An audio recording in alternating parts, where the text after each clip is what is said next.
So today I'm going to be giving y'all big sister advice, but keep in mind I am the second oldest, so my advice might be a little bit more unhinged. But I'm really excited because I am a big sister, y'all. I got like 4 little siblings up under me, so if they ever need advice, they know who they could go to. They can come to me and I'm gonna give them some good advice. The first category is love and dating. Okay. He watches all my stories but never texts me. Does that mean anything? You need to move on. F him. He don't say nothing. Okay, he a fan. He shouldn't even exist in your mind. Like, okay, he watched your stories. So does everybody else. Next. What should I do if I caught feelings, but he says he's not ready for a relationship? Move on. He's telling you exactly what you need to know, baby. He's not ready. So there's no use. Mind your business. Go do something else. If you caught feelings, just try to uncatch them. So what I do to uncatch feelings is write a list of all his ex and really go tell your friends and your family about all his ex, and then they gonna like, every time you talk about him, they gonna bring it up. Don't worry. They're gonna continue bringing up every single ex no matter what. Even if he come back and he be doing good, they still gonna bring up the ex. So you'll never be able to run away from it. And after that, you're gonna feel bad about liking him. So yeah, just do that. How do I stop obsessing over someone who has clearly moved on? Girl, you just gotta get some self-worth about yourself, because F him. I guess, y'all, we gotta get to the point to where we just so bad and we just so fine. We don't care if you don't want me. Because you know what? You don't want me. Look at this. Like, oh, like, I just love glowing up. I just love glowing up, because then you looking so good and so fine, minding your business, he gonna come back to you eventually. And he gonna see what you've been on. And he gonna want you bad. And what you gonna do, you not gonna want him. Because at that point, you don't want him no more. We're not doing this to get you to finally get him. We're doing this to get him to just want you, and you don't want him no more. You gotta level up and just be like, no, no. You wish you could have this. Back then you didn't want me. Now I'm hot, you all up on me. No, so no. You gotta get some hobbies. How do you stop obsessing over someone who has clearly moved on? You need to get some hobbies. I know you don't want to hear that, because I don't be wanting to hear that, but like, you gotta do something else. You gotta just focus on other stuff. Sorry to say. Is it normal? Why is this targeted a little bit? This question is targeted. Is it normal to be 25 and never had a boyfriend? Who wrote this? Why would you even ask me that? Okay, so since y'all want to target people, I'm Radiance, I'm 25, and I've never had a boyfriend. I'm barely at the talking stage. Is it normal? I don't know if it's normal. It's normal to me, I guess. It's just every year, it just stays the same, so I just don't even expect it no more. It's given, I'm just not going to get one, but right now, I'm not down in the dumps about it. Sometimes I do get upset, and I'm like, I don't got a boyfriend, and it's really making me upset. And sometimes you be thinking, like, is something wrong with me? But nothing wrong with you. My problem is there's nobody around. I don't know where to find people. I be on Hinge. I be on a dating sites. I got off. They're scary. I don't like the people on there. I don't like it. I feel like a raccoon digging through the trash can trying to find some scraps. That's what Hinge and Tinder and Bumble and all that feel like. It feel like a raccoon digging through the trash to get some scraps. I don't like feeling like that. So is it normal? I don't know. My standard's not that high, but I guess if you actually have standards and morals, then you're going to be single for a while until you can find somebody who is good for you. So you're going to feel a little left behind because everybody already had a relationship. Everybody then already had their first love. Everybody probably had like 2-3 relationships. Everybody know what it feel like. And you don't. How do I deal with feeling jealous when my ex moves on faster than me? Girl, get better. Get more swag. Get better at something, like get a hobby and just pour yourself into the hobby. Pour yourself into your business, like your content, your work, whatever you do, your art. Pour yourself into that. That way you're like actually putting your energy into something good instead of putting your energy into stuff that you can't control. You can control if he wants you back. You can't control if you move on. Oh well, boo-hoo. You gotta do something else. Okay, so the next section is friendships and boundaries. First question. My best friend gets weird every time I get attention from guys. What do I do? Okay, so this is actually kind of hard because you can't really control her emotions, but what you can do is understand that it's probably coming from a place of insecurity from her, because maybe guys don't give her attention. You can't control whether they give her attention or not, and you can't control whether you get attention. But first of all, you can move from a place of like understanding that maybe she's not getting the same kind of attention that she wanted, and she don't know how to act because she ain't getting it. And it really depends on how she start moving, because if that making you uncomfortable every time y'all doing something and then she get asked you when somebody talking to you, at that point, it's not fun to go out with them no more. It's not fun to do anything with them because they're mad, and now you worried somebody gonna give you some attention, and it ain't your fault. So either you gonna have to stop hanging out with her so much, or y'all could talk about it if she's somebody who will talk about it. If not, ain't much you could do, because I'm not gonna keep being around you and you making me feel bad because people want to talk to me. Sorry, what the heck? I feel drained every time I hang out with her, but we've been friends for years. Is it okay to pull back? Yes, it is, because if you're feeling drained, maybe y'all probably need a little bit of space. Y'all probably need a little bit of time apart, because usually when you get irritated with your friends, y'all take a little break out and y'all come back and it be fun. It's like, oh girl, I missed you, you know what I'm saying? And it be a good time. If you come back and you be like, this is why I don't like you, then maybe I should just, like, it's okay to be like far away friends. Everybody don't gotta be a best friend, everybody ain't gotta be a close friend, but y'all can still be friends, but y'all ain't gotta hang out too much. Like, if it starts becoming more draining than it is like uplifting and fun, I'm all for fun. If it's not fun no more, then I don't want to do it. So if you're making me feel drained every time I hang out with you, then I don't want to do it anymore, and I'm just going to stop doing it. So I advise you to do the same. Hang out with people that make you feel good. I understand that y'all been friends for years, but okay, people change, and time changed stuff. So if y'all used to be cool back in the day, okay, cool. But now that y'all getting older and stuff and she getting on your nerves, then you might have to move around. This is so funny. She keeps copying my style and personality. Should I say something or let it go? That's actually hilarious. And oh, that's kind of sad. Okay, look. It always depends on how they doing it. Because say she don't really have that much style. So then, like, when she see you, she might, like, just look up to you. And, like, it might be inspiration to her. So I would say help her out. You know, like, y'all could match sometimes. You could help her dress if, like, she actually genuinely like your style. Now, if she's denying it and talking about some, I'm not copying you, this is my style. Now, that's insane. That's kind of crazy. It's like, girl, you know you got that from me. But if it's getting to a point to where, like, it's weird, and she trying to act like, imagine her trying to say you copying her. Now, that's crazy. Now, that's insane. Is it toxic if my friend always plays the victim when I express my feelings? Yes, toxic. Heck no.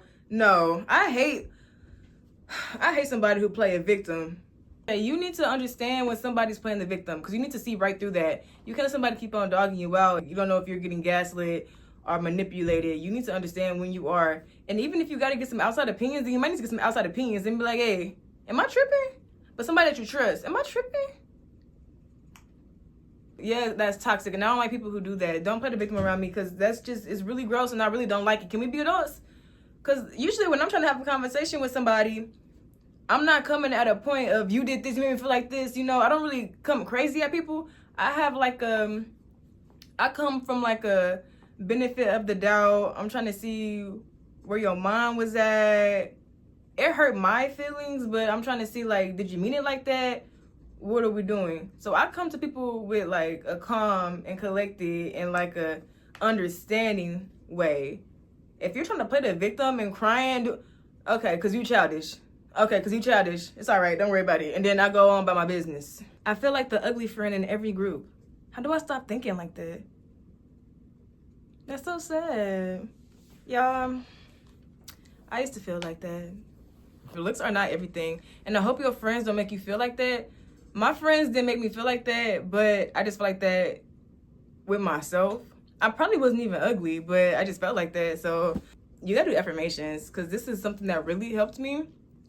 Bro, so you know how you joke around and saying, bro, I'm ugly, bro, I look ugly, blah, blah, blah. You could like joke around like that, but instead joke around in the opposite way and be like, I'm so fine, like, y'all, like, I'm just so sexy. Like, you don't gotta tell nobody that. You could joke around to yourself though. So when you look in the mirror and you think you look ugly, be like, bro, I'm so sexy, bro, I look so good. You could say it in a sarcastic way, but just keep going, and eventually you gonna believe it. Your words actually have power. Yeah, hit that mug, hit that, I look good. Oh, can't nobody tell you nothing. Oh, pretty. Like, just like douse it on there so much. Like, just pal it on. And Eventually, you're gonna believe that you're cute. How do I stay confident when I feel behind in life? Ooh. I think everybody is behind in life. Some people make it seem like they not, and like they know what they're doing in life. I don't think nobody know what they're doing in life. So you just gotta realize everybody's going at their own time. You don't want to hear this, but everybody's going at their own time. Everybody does not have it figured out. It might seem like it. It might look like it. People think I got my life figured out. If you look at my like Instagram and whatever I be doing, people always say they think that my life is like so good and I know what I'm doing. I have my direction. No, I don't. No, I don't. Nobody do. Nobody do. Nobody do. Don't let them convince you into thinking that they do, because they don't. I don't feel pretty unless I have makeup on. How do I love my bare face? Aww. First of all, stop wearing so much makeup. Like, if you wear a full face, then like bring it down to maybe your eyebrows and lip gloss and some blush, you know, some mascara. You have got to start going out more without makeup and just embracing it. It's kind of like exposure therapy. That's what I would say. Because, I mean, I felt that way, but like with my locks. Okay, story time. Ooh. So I had my locks. Then I found out how to wear wigs, because the wigs wasn't looking good on me for a long time. But then I finally figured out how to wear wigs. So for like a whole year, I was just wearing wigs and beauty, and I was just looking good. Everybody wanted my number. Everybody thought I was fine. I was like killing the game, right? But then I realized one day, and I was like, I don't like wearing my locks out no more. I just don't feel pretty when I have them, you know?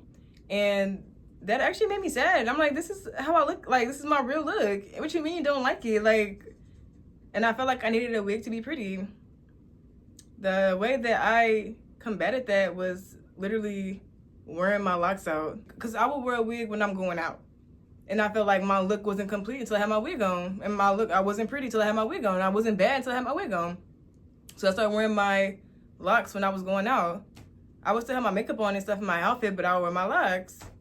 Just keep doing that until you're confident. That's all I could say. I don't know. Why do I feel insecure when I see other girls winning, even though I want to be happy for them? That's sad too.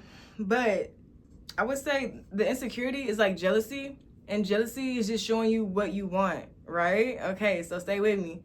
So when you're jealous of somebody, that's actually really good, because you see what you want. You see you want their life.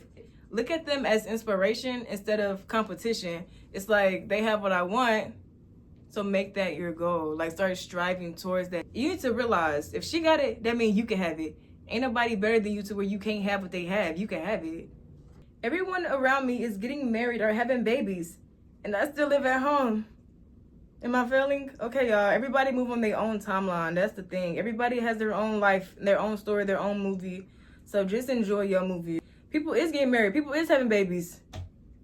You can't control that. If you can't control it, then move on.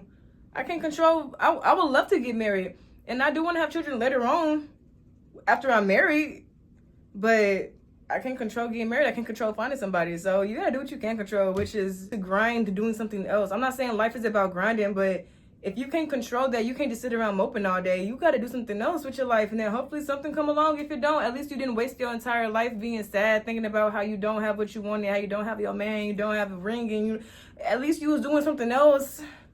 Why do I miss people who treat me badly? That's so sad. But y'all probably had good times together. Just because they treated you better than me, I didn't have good times. Y'all probably did. And you probably missed those times. They probably made you feel good some of the time. They didn't treat you bad the whole time, but your brain missed the good part. So it makes you a fool. It makes you want to miss them. And they're going to probably continue to treat you bad. Y'all probably going to have some good times. They treat you bad. Then y'all stop talking. Then you have some more good times. They treat you bad again. Then y'all stop talking. Yeah, you're going to miss them. I miss a lot of people who did me bad. That don't mean I'm going to go back to them, because I understand that you did me bad, and I really don't stand for that. I could miss you, though, because it's like, we did have good times. But remember what I said earlier? Write down that list of icks, and then read those icks and remember the bad times. Like, it's good times. There's plenty of bad ones, too, though. So, yeah. What if I'm scared to shine because I don't want people to hate on me? Oh, you have to get over that. Get you one of these. You see this? Get you one of these. And go on about your business. Go ahead and shine. Imagine talking about something you don't want to shine, somebody gonna hate on you. Oh, they're gonna have to hate then. I'm gonna stop I don't know, girl. I don't even know why you asked me that. Who cares? What is hating gonna do? I'm up here living lavish, and you down there trying to throw some rocks. You know what's crazy? Your rocks don't even reach. Your rocks don't reach. You can't throw them high enough. So when you shining, you look down and be like, oh, look at you hating, being jealous. Like, what? But yeah, y'all, that is my big sis talk. I hope that it worked. I mean, I hope that it was helpful. I hope y'all got a little bit of good information. I tried my best. A lot of this stuff, it's like, y'all, get over it. Like, that's so mean, but that's how I feel. A lot of stuff, y'all need to get over it. And I'm saying that as your loving big sister. Get over it. A lot of times when you're young, you just feel like the world is crashing down at every little thing. The world's not crashing. Your life is not over. You're gonna be okay. Thank you so much for watching. I hope you enjoyed this video. More videos to come. If you have any more questions, you can leave them in the comments below and I'll give you my advice in another video. And yeah, okay. Bye. With my hat, like, it's giving, this ain't Texas, ain't no hold'em, so lay your cards down, down, down, down. You ain't not go that low, did you? Yeah, you ain't not go that low, baby. I'm an auto. Dunkin' Donuts, this is a matcha latte with 1 French vanilla and 1 caramel with whipped cream and light ice. It's halfway done because I started getting ready and I forgot about it, but